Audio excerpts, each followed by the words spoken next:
जेड़ा तार प्रभु दे नल जोड़े, ऐसा कोई संत मिले। जेड़ा मन दिया घुंडियां नु खोले, ऐसा कोई संत मिले। जेड़ा रोके मन दे घोड़े, ऐसा कोई संत मिले। दाता ऐसा संत मिला दे, दाता ऐसा संत मिला दे। नाम जपण दी लगन लगा दे, नाम जपण दी लगन लगा दे। मन नाम जपण न छोड़े, ऐसा कोई संत मिले। जेड़ा तार प्रभु दे नल जोड़े, ऐसा कोई संत मिले।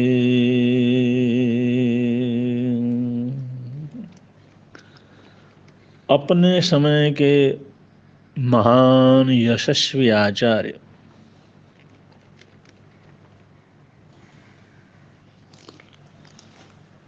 आचार्य अमर सिंह जी महाराज साहब यथानाम तथा गुण, जिन्होंने खूब खूब बृहद पंजाब में धर्म की प्रभावना की, लोगों को अहिंसा, सत्य, अचौर्य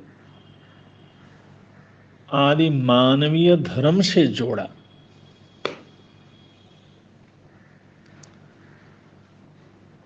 जात पात, ऊंच नीच सभी भेदों को भुला करके मानव मात्र के कल्याण के लिए काम किया। ऐसे अपने समय के यशस्वी आचार्य आचार्य अमर सिंह जी महाराज साहब जैसे विचरण कर रहे थे, एक दिन दोपहर के बाद उन्होंने विहार किया और जिस क्षेत्र में पहुंचना था वहां पर नहीं पहुंच पाए। कुछ ऐसा भ्रम हो गया था कि वो इतना दूर है, लेकिन वो ज्यादा दूर निकला। संध्याकालीन टाइम था, जैन संत थे, रात को चलते नहीं थे, तो रास्ते में जाते हुए वो सोचने लगे आज तो बिल्कुल जंगल में अपना बसेरा करना पड़ेगा। उतने देर को एक किसान लालचंद मजदूर उधर से निकला। उसने महात्मा को देखा तो नमस्कार किया, महात्मा जी ने आशीर्वाद दिया। आचार्य अमर सिंह जी महाराज साहब पूछने लगे तुम्हारा नाम क्या है? उन्होंने बताया मेरा नाम लालचंद। उन्होंने कहा भाई लालचंद, यहाँ आसपास में कोई बस्ती है जहाँ पर हम रात्रि विश्राम कर सकें? लालचंद ने थोड़ा सा पीछे ही खड़े होकर के हाथ जोड़ करके कहा महाराज बस्ती तो टीले के पल्ली तरफ है, लेकिन आप संत हैं, आप महात्मा हैं और हमारी बस्ती अछूतों की बस्ती है। उस जमाने में जाति पाति बहुत ज़्यादा थी और हर समय ये सामाजिक दुर्गुण रहे हैं और इनको दूर करने वाले लोग भी रहे हैं। लेकिन हमारी बस्ती में, हमारे बनाए हुए हमारे घर में आप कैसे रुक सकते हैं? आचार्य अमर सिंह जी महाराज साहब बोले, भाई घर तो तुम लोग ही बनाते हो और भगवान महावीर स्वामी ने तो जाति से, जन्म से नहीं, कर्म से ब्राह्मण, क्षत्रिय, वैश्य, शूद्र जो भी कहा है वो कर्म से कहा है। और कर्म से कोई बड़ा छोटा नहीं होता। कर्म तो एक पहचान है, एक पद्धति है। और जितने भी तुम सवर्णों के घर बनाते हो वो भी तो तुम्हारे हाथ के ही बनाए हुए हैं। जब उनमें ठहर सकते हैं तो तुम्हारी बस्ती में बने हुए घर में क्यों नहीं ठहर सकते? हम तो इन भेदभाव, मानव के प्रति जो ये गलत भावनाएं हैं, असमानताएं हैं, इन सब को दूर करने के लिए तो हम लोग नगर नगर, क्षेत्र क्षेत्र के अंदर घूमते हैं। इसलिए हमारे को तुम्हारी बस्ती में रुकने में कोई तकलीफ नहीं है। लेकिन इतना जरूर है कि हम संत हैं, जब दीक्षा लेते हैं तभी से आजीवन ब्रह्मचार्य हमारा व्रत रहता है। और हम जहाँ पर स्त्रियाँ वगैरह रहती हों उस घर के अंदर ठहरते नहीं हैं, ये हमारी मर्यादा है। अगर कोई थोड़ा सा खाली घर मिले तो उसमें कोई तकलीफ नहीं। उन्होंने कहा, महाराज मेरा ही अपना घर है, अभी उसका रिपेयर वगैरह हुआ है, अलग ही है। अगर हम बसने के लिए, वहाँ पर रहने के लिए भी नहीं गए, वहाँ पर आप ठहर जाइए। लालचंद आचार्य जी और उनके साथियों को लेकर के अपनी बस्ती में गए। बड़ी खुशी प्रसन्नता हुई, सब लोग एकत्रित हुए। सूर्य अस्ताचल के ऊपर जा रहा था। आचार्य श्री जी ने कहा, 1 घंटा हमारा प्रतिक्रमण रहेगा। हम सुबह शाम 1 घंटा प्रतिक्रमण करते हैं, आलोचना करते हैं, और उसके बाद 1 घंटे के लिए हम सत्संग करेंगे। और तुम लोगों ने 1 सवा घंटे के बाद सब लोगों ने आ जाना, अपना जो भी भोजन पानी वगैरह करके, तो हम सत्संग करेंगे। तो संत मुनिराजों ने आचार्य के सान्निध्य में सांध्य प्रतिक्रमण की क्रिया संपन्न की। और उधर लोग बड़ी उत्सुकता से साथ वहाँ पर एकत्रित हुए। उन्होंने सोचा कोई हमारे साथ संत सन्यासी हमारे आते नहीं, हम अछूत की कोटि में आते हैं, हमारा छुआ हुआ लोग खाते नहीं, लेकिन ये संत इतने दयालु हैं, कृपालु हैं, और ये पधारे संत सहित पधारे हमारे घर में ठहरे हुए हैं। तो बस्ती वालों को अत्यंत प्रसन्नता थी, खुशी थी। और सब लोग जिज्ञासा बस जिस समय आए, वहाँ पर आचार्य भगवान का उद्बोधन हुआ। उन्होंने मानव जीवन की महत्ता को बतलाया कि अगर मानवीय अपने जीवन की अच्छाई और बुराइयों को समझ सकता है और अच्छाइयों को धारण करके बुराइयों को छोड़ सकता है, अपनी बुरी आदतों को भी बदल सकता है, और एक साधारण से साधारण परिवार में जन्म लेकर के भी महान से महान हो सकता है, पूज्य हो सकता है, संपन्न हो सकता है, राजा महाराजा तक बन सकता है, वो साधु संत आचार्य तक बन सकता है। तो ये जो भेद है, ये भेद तो कर्म के आधार पर है। कम्मुणा बम्मुण होई, कम्मुणा होई खत्तियो, कम्मुणा वैसो होई, कम्मुणा होई शुद्धो हवई कम्मुणा। ये तो कर्म है, और कर्म कभी खराब नहीं होता। कर्म तो सभी जो है कर्म श्रेष्ठ है। सभी कर्म हमारे सहयोगी हैं। कोई भी कर्म, कोई भी काम ऐसा नहीं है जिसका सहयोग हमारे सामाजिक रूप से, पारिवारिक रूप से, धार्मिक रूप से, राष्ट्रीय रूप से कोई उपयोगी ना हो। लेकिन मनुष्य कहीं भी जन्म लेकर के श्रेष्ठ कर्म करते हुए श्रेष्ठता के शिखर पर पहुंच सकता है। बड़ी सद्भावना पूर्वक वहां पर प्रवचन हुआ, लोग बड़े प्रसन्न हुए, भजन भी सुना, उद्बोधन भी सुना, प्रभु भक्ति का लाभ भी लिया। और प्रातःकाल को जैसे सूर्योदय हुआ तो अपना प्रातःकालीन प्रतिक्रमण आदि संपन्न करके आचार्य श्री अमर सिंह जी महाराज साहब अपने शिष्यों के साथ वहाँ से आगे बिहार के लिए चल पड़े। तो गांव वाले भी सब साथ में सुबह सुबह उनको बधाई देने के लिए आए, उनको आशीर्वाद दिया, मंगल पाठ दिया, उनको वापिस भेजा। लेकिन जो लालचंद था उस बस्ती का एक तरह से मुखिया था, उस बस्ती में संपन्न था। उस बस्ती में जहाँ पर गरीब लोग थे उसके बाद 2-3 मकान थे। मेहनत परिश्रम से उसने कुछ न कुछ कमाई की हुई थी।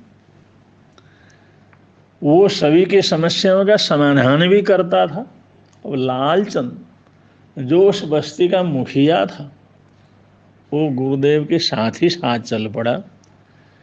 आगे गुरुदेव ने उसको मना भी किया, भाई तुम वापस जाओ, लेकिन जहाँ पहुँचे वहाँ तक वो पहुँचा, वहीं पर भी रहा। और उन्होंने कहा, गुरुदेव क्या हम भी इस त्याग के मार्ग के ऊपर चल सकते हैं, इस संयम की साधना कर सकते हैं? क्या हम भी दीक्षा धारण कर सकते हैं? हम भी साधु वेश को धारण कर सकते हैं? आचार्य अमर सिंह जी महाराज साहब ने कहा कि भगवान महावीर स्वामी ने स्त्री पुरुष सभी लोगों के लिए अपना धर्मी साधना, अपना धर्म स्थान, अपनी साधना पद्धति पूरी तरह से स्वतंत्रता पूर्वक खुली हुई है। कोई भी व्यक्ति उसको जुड़ करके उस आराधना साधना को कर सकता है। बस वह साधना पद्धति को थोड़ा सा सीखने की और अभ्यास करने की जरूरत है।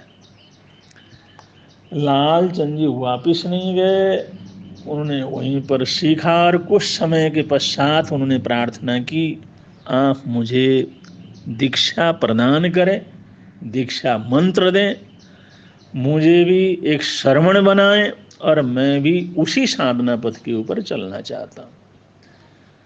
अब जिस समय उनकी योग्यता देखी, उनकी भावना देखी, आचार्य भगवान ने मुखिया लालचंद जी को जिस समय दीक्षा दी, दीक्षा का पाठ पढ़ाया, उस समय उसने कहा कि मैं आज जो है जैन मुनि दीक्षा, जैन श्रमण दीक्षा मैंने अंगीकार किया है, ये मेरे को बड़े सौभाग्य से लाभ मिला है।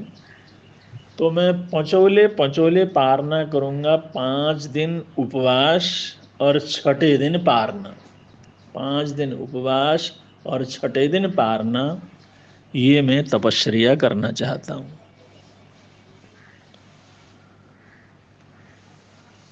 तो आचार्य भगवान ने कहा, अगर तुम्हारी ऐसी उत्कृष्ट भावना हो तो अभ्यास करो। 1-2 महीना जिस समय उसी तरह की उन्होंने तपस्या की, तो आचार्य देव ने उनको कहा, भाई तुम 5 दिन तक निराहार रहते हो, सिर्फ गर्म पानी के आधार पर रहते हो, और 6ठे दिन तुम भोजन वगैरह ग्रहण करते हो, तो 5 दिन तो तुमने कुछ करना धरना होता नहीं, और इसलिए तुम अगर चाहो तो एकाकी विचरण कर सकते। तुमने जो नित्य नियम वगैरह सब सीख लिया, तुमने साधुचर्या का पूरा अभ्यास कर लिया, पचौला तपस्या करते हो। 5 दिन तुमने गोचरी लाना नहीं, ग्रहण करना नहीं, जहाँ रहे मस्त रह सकते हो। इसलिए जब जरूरत होगी हम तुम्हारी सेवा में संतों को भेजेंगे, या जब भी जरूरत होगी तुम्हें अपने पास बुला लेंगे, तुम्हारा पूरा ध्यान रखेंगे। अगर तुम चाहते हो तो एकाकी विचरण कर सकते हो। तो तपस्वी लालचंद जी ने पचौले पचौले तपस्या करके अकेले विचरण करना प्रारंभ किया, और जिधर जिधर भी निकलते थे 5 दिन तो उन्होंने कुछ लेना नहीं होता, मौन में, साधना में, कहीं उपवन में, कहीं किसी गुफा में, कहीं किसी पेड़ के नीचे, कहीं भी ऐसी अनुकूल जगह मिलती एकांत वहाँ पर रहते, अपनी तपस्या में, साधना में तल्लीन रहते। और बड़े चमत्कार उनके जीवन के अंदर हुए। लोग दुख दर्द लेकर के आते, उनका आशीर्वाद ही मिल जाता था, उनको बड़ी तसल्ली हो जाती थी। तो ऐसी अद्भुत साधना की श्री लालचंद जी महाराज साहब ने। दीक्षा ली तो पचौले पचौले तपस्या की प्रतिज्ञा ली, और सारी जिंदगी वो पचौले पचौले तपस्या का पालना करते रहे। और आचार्य भगवान ने जैसे कहा था, तुम अपनी साधना में निर्विघ्नता पूर्वक आगे बढ़ सको, इसलिए एकाकी उन्होंने विचरण किया, और अपने जीवन को ऐसा एक्टिव रखते थे जिससे किसी की भी सहायता लेने की कोई ज़रूरत न पड़े। ऐसा ही जीवन उन्होंने संपूर्ण रूप से संपन्न किया। और जिस समय आखिरी समय में वो अम्बाला शहर के अंदर विराजमान थे, और लोगों का आना जाना था, वहाँ पर विराजमान थे, तो कुछ लोगों ने, जो क्योंकि समाज में बहुत से ऐसे नकारात्मक सोच रखने वाले लोग रहते हैं, उनको पता लगा ये अछूत परिवार के हैं, ये शूद्र परिवार से हैं, और ये जैनियों के गुरु हैं, और ये सारा जैन समाज इनको मानता है। तो उनके मन में शरारत सूझी, और उन्होंने कुएं में आई हुई जैन श्राविकाओं को, जैन महिलाओं को पानी भरने के लिए मना कर दिया कि आप लोग एक अछूत परिवार से जन्म लेने वाले उस संत की आराधना साधना करते हो, उनके पास जाते हो, इसलिए आप लोग हमारे इस कुएं से पानी नहीं भर सकते। तो जैन समाज ने इसका प्रतिकार किया, लेकिन झगड़ा आगे बढ़ने लगा। वो कहने लगे, या तो इस संत को यहाँ से बाहर निकालो, और वरना हम तुम्हें पानी भरने नहीं देंगे। तो ये झगड़ा जिस समय बढ़ गया, तो लालचंद जी महाराज साहब को जिस समय पता लगा, तो उन्होंने कहा जैन समाज के लोगों को, अगर तुम्हारे को मेरे से तकलीफ होती है तो मैं यहाँ से चला जाता हूँ। उन्होंने कहा नहीं, आप तपस्वी हैं, आपकी शारीरिक स्थिति इस समय ऐसी नहीं है, इसलिए हम नहीं चाहते किसी भी कीमत के ऊपर किसी के कहने से आप इस तरह से क्षेत्र को छोड़ करके जाएं। और ये तकलीफ जरूर है पानी से संबंधित। तो लालचंद जी महाराज साहब ने कहा कि अगर वो लोग तुम्हें पानी भरने नहीं देते, तो धरती माँ प्रकृति, वो धरती माँ तो सबको देती, आकाश और बादल तो सबको पानी देते हैं, प्रकृति के लिए तो कोई बड़ा छोटा नहीं है, वहां तो कोई छुआछूत नहीं है,